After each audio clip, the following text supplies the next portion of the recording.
Hello and welcome to part 3 of Northwest Newsweek Year in Review. I'm Mitchell Ringos. Well, in late August, a former nurse in Fort Frances pleaded guilty to criminal negligence causing death in connection with the 2015 death of Hermina Fletcher.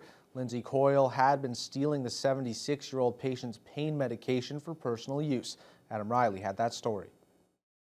On December 20th, 2014, Fletcher was admitted to the La Vérendrye Hospital in Fort Frances while critically ill. Her doctor had her in palliative care, and 9 days later, she was prescribed 2 to 4 milligrams of morphine intravenously. On January 3rd at 7:30 in the morning, Lindsay Coyle, a registered practical nurse, wrote over Fletcher's medication administration report, altering the 2 to 5 milligrams to read 5 to 10 milligrams. She was given 2 10-milligram doses over the course of 4 hours.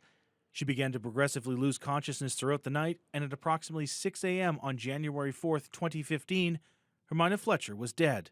The report continued to state that while her death could have been as a result of natural causes, her illness appeared to be clearing up, and on a balance of probabilities, Fletcher's death was due to acute morphine toxicity. 10 days after Fletcher's death, the OPP were notified by the nursing executive that 10 milligrams of morphine was missing from the hospital.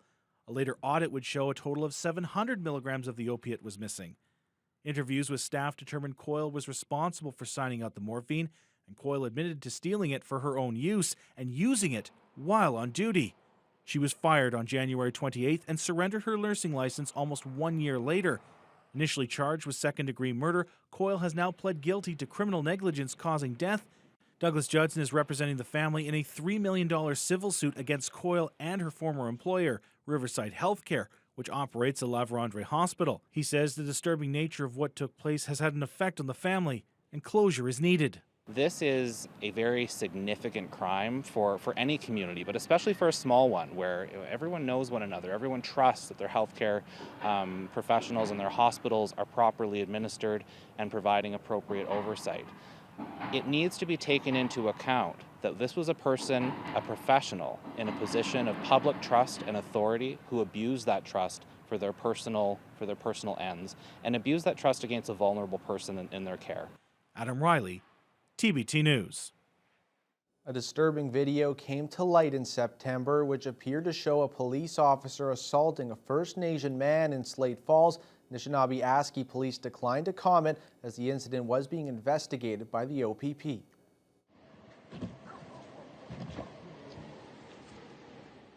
This cell phone video shows the NAPS officer standing over Slate Falls First Nation resident James Masakiash after it appears he was punched in the back of the head and thrown to the ground. Slate Falls is located about 150 kilometers north of Sioux Lookout.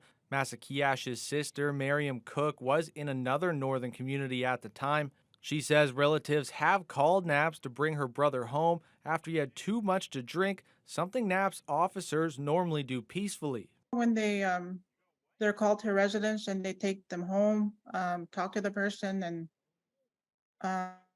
get them to go to bed. I think that's their first initial step that they try to do, that I've seen officers do anyway in my community. Now that did not happen this time around, as the officer could be seen yelling at Masakiash saying, "Get yourself up or I'll drag you." He did eventually get up and stumbled forward to the police pickup truck, where the situation quickly escalated. Cook later took her brother to Sioux Lookout to see a doctor amid fears of a head injury, and there were visible injuries to his face. But psychologically, he's got some stuff bothering him, I guess, with everything going on. NAPS chief Roland Morrison has declined to comment, but in an email, NAPS has confirmed that they requested the OPP to investigate the incident, and the officer in question has been placed on administrative duties. The head of the union for NAPS officers, Jason Storkson, also says he cannot comment on the incident as it's under investigation, but he does say this highlights the need for body cams for NAPS officers, who often work alone in remote communities for days on end. Cook hopes the serious repercussions will come from the OPP investigation.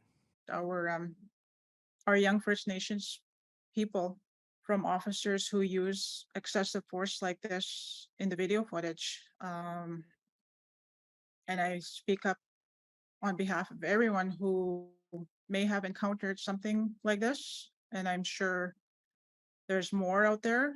people may be afraid to speak up. Cook adds she's not sure what's going to come out of the investigation, but says going forward her brother and family will be cooperating with the OPP, and she hopes the officer is eventually charged. Also in September, the chief of Oneigaming First Nation was calling it racism after paramedics allegedly parked at the edge of the reserve while a man in his community died waiting for medical help. Chief Jeff Kopanens took his outcry public, saying on Twitter, "Today, a young First Nations man died in Oneigaming. 911 was called. The ambulance parked at the edge of our reserve and wouldn't come help. As his family provided chest compressions, the paramedics let this young man die. This is racism."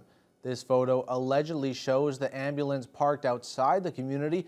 The ambulance was under the jurisdiction of the Kenora District Services Board. In a written statement, CAO Henry Wall called the incident tragic, saying they will fully review what happened and have requested a Ministry of Health investigation. Minister of Indigenous Services Patty Haidu commented on Twitter saying, "Not being able to access urgent care is unacceptable."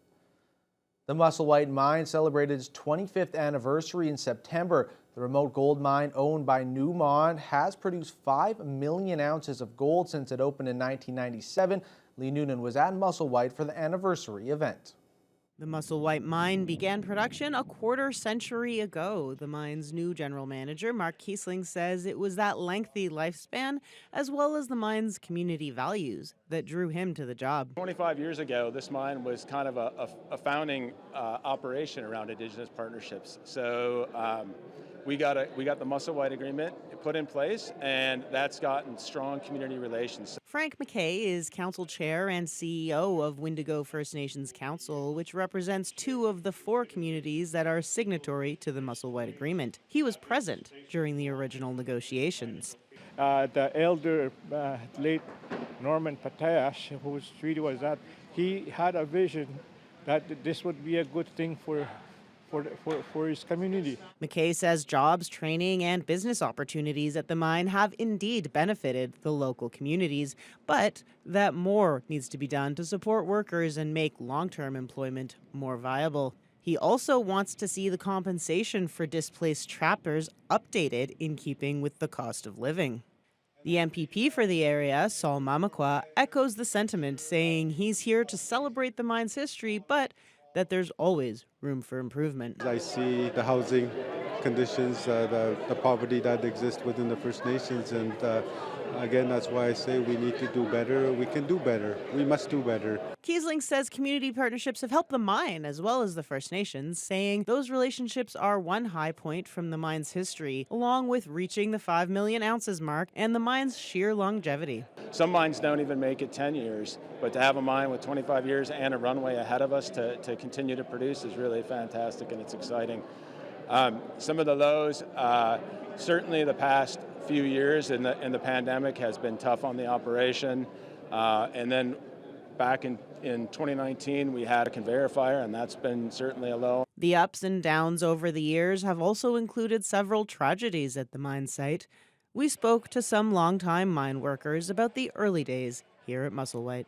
We stayed at a canvas tent with the plywood on the side, plywood on the floor. That's how it was. When I got here, there was no airport. There was just building the road, and this is kitchen number 5 that I've actually worked in. We've got a chance to see a lot of growth and change, and a lot of successes and challenges. Lee Noonan, TBT News. Coming up after the break, a plan to change the federal riding boundaries in the Northwest sees widespread opposition.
Welcome back to Northwest Newsweek Year in Review.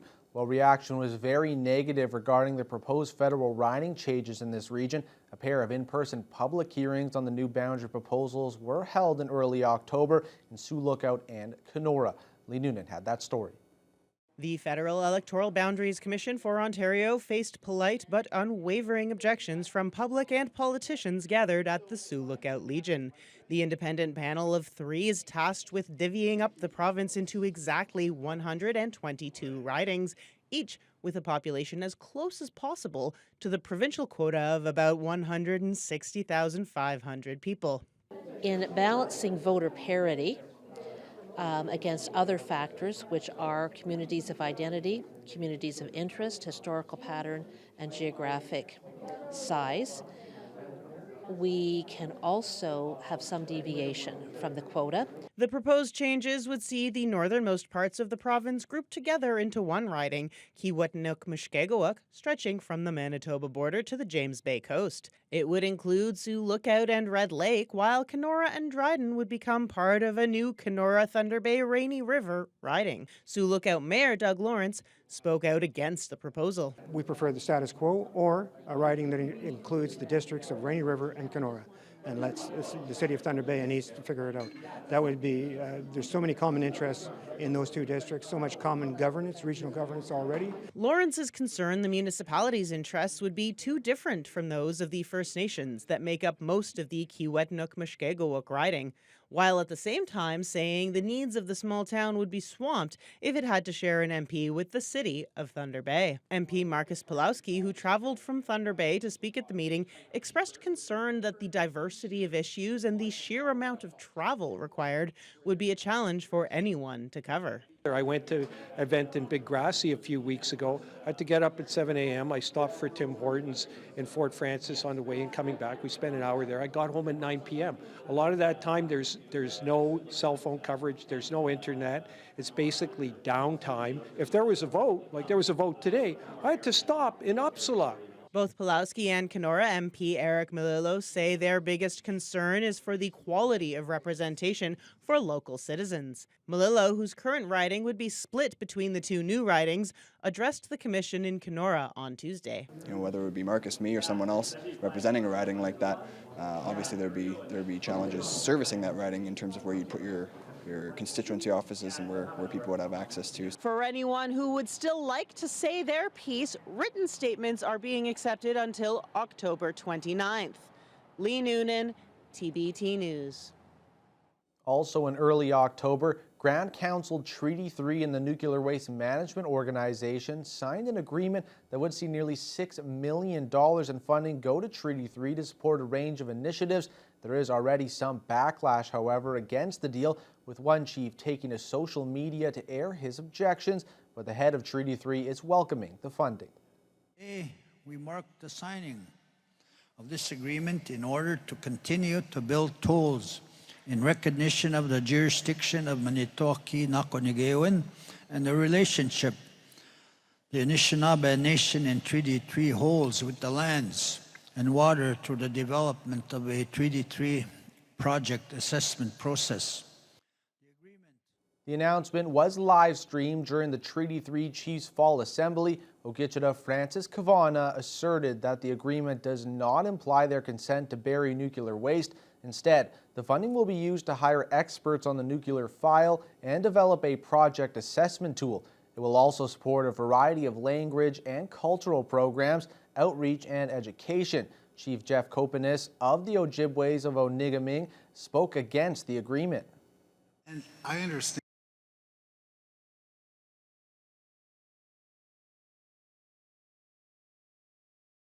And I understand our people are desperate for economic development, for jobs, for work, for income that every other Canadians take for granted. But I came here specifically in this assembly to fight for the environment and to fight for our traditional territories in Oneigaming.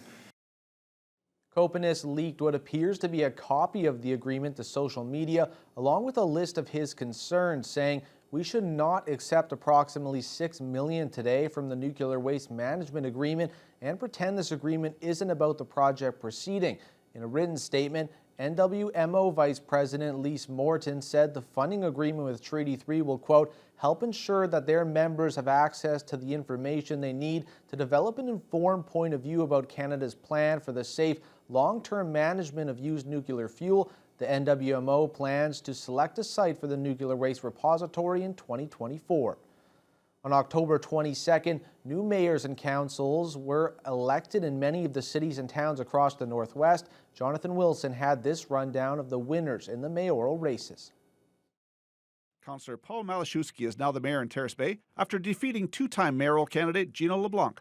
In Scriber, Kevin Mullins defeated 3 challengers for the mayor's chair, taking over 50% of the votes. In Nipigon, former Economic Development Manager Suzanne Kuko defeated Councillor James Folds for the mayor's chair.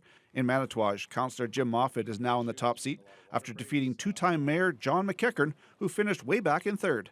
Looking to the western part of the region, Kenora Councillor Andrew Poirier is now the mayor of that city after defeating 2 other candidates, Andrew Scribilo and David Byers-Kitt, by a wide margin. In Dryden, political newcomer Jack Harrison is now the mayor of that city after soundly defeating Councillor Shane McKinnon. In Fort Frances, Councillor Andrew Hallekas is now the mayor of that community. Over in Atikokan, Rob Ferguson defeated Robin Harper for the mayor's chair. In Ignace, Bill Gascon easily defeated current Mayor Penny Lucas for the seat, as the entire Ignace Council was swept out of office. And in Red Lake, incumbent Fred Moda is back for another term, easily defeating his one challenger for the position. Jonathan Wilson, TBT News. Coming up after the break, we've got updates on a pair of major mining projects in the Northwest.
Welcome back to Northwest Newsweek Year in Review. Well, in late November, the environmental assessment for an open pit palladium and copper mine near Marathon was approved by a joint federal and provincial panel. Company officials said the mine could be in production as soon as 2025. Lee Noonan reports. Officials with Generation Mining say local support, particularly from Bigtigong Nishnabeg and the town of Marathon, was key to getting the environmental assessment approved. It's a huge milestone for the company. It is the key permit that we need to hopefully begin construction in the first quarter of 2023. Marathon Mayor Rick Dumas calls it a great day for the town and the region.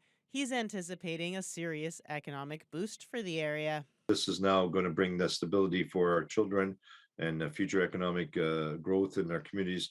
So exciting times, and it's going to make life a lot easier. In the construction, there's probably north of 900 construction jobs that are being available, and for operations, there's about 375 to, let's say, 425 full-time jobs. So it's not an insignificant project. The next steps for the company are to secure a financial investment decision and a trio of provincial permits that they expect will be approved early in the new year. If everything lines up, they could begin clearing trees this spring at the mine site, located about 10 kilometers north of Marathon.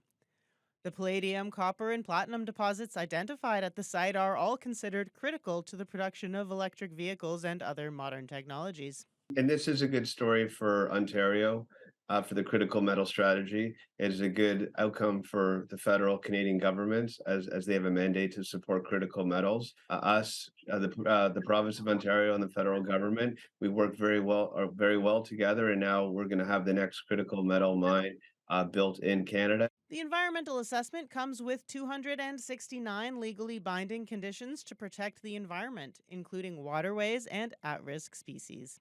Lee Noonan, TBT News.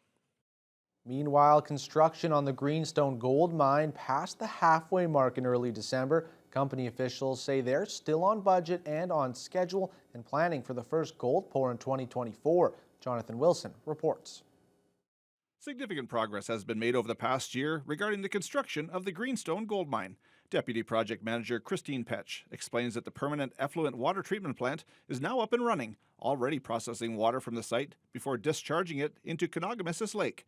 The massive leach tanks have been built, the west end of the mill building is now enclosed, with work ongoing on the east end, and the truck shop and administration buildings are nearly complete.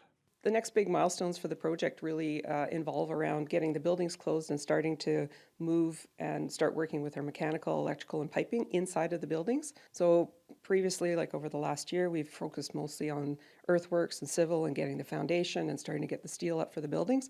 So really, this is a huge transition for us now to start working inside and start getting the equipment installed and mounted. As the construction phase is moving along, so is hiring. In addition to roughly 650 contractors working construction, the mine also has approximately 160 full-time employees.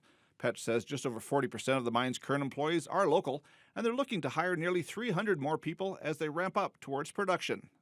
So right now the operations, they're at about a third of what they're going to be at full capacity, started by 2025. So there's a big hiring spree that's going on right now. For Greenstone Mayor James McPherson, the progress on the mine is very exciting. Almost a year into the actual construction phase, and we've worked with the mine throughout the project. It is massive. McPherson anticipates a sharp increase in local hiring as the project advances towards operation. In another year, there'll be up to around 400 or 500 employees, of which we hope through the region, through the First Nations, through the different wards of Greenstone, we're able to attract people to come and stay in the region. Regardless of the weather, construction will continue through the winter, with hires for operations increasing over the next year and expected to reach full capacity in 2024. Jonathan Wilson, TBT News. Also in December, OPP in Nipigon announced that 2 more people had died as a result of 2 highway collisions that occurred during a snowstorm in that part of the region the previous week. The first fatal crash occurred on November 28th on Highway 17, just east of Nipigon. A tractor trailer and a cube van collided head-on. OPP originally confirmed that a 61-year-old woman in the van died at the scene. A second occupant of the van, a 48-year-old man, died in hospital a few days later. The other serious crash happened that night on November 28th as 2 transports collided on Highway 11 just north of Nipigon. 1 week later, OPP announced that one of the occupants, a 29-year-old man, died in hospital after suffering serious injuries in the crash. Police continue to investigate both collisions. We had on November 29th 2 collisions on the same day that one collision resulted in 2 fatalities and another collision resulted in 1 fatality. So it just goes to show that the conditions can change in a flash, and we're thinking about the families that are impacted, and we're keeping them in our thoughts and our prayers. And that will do it for this look back on the top stories from 2022. Tune in next week for a brand new episode of Northwest Newsweek with all the latest stories from around the region.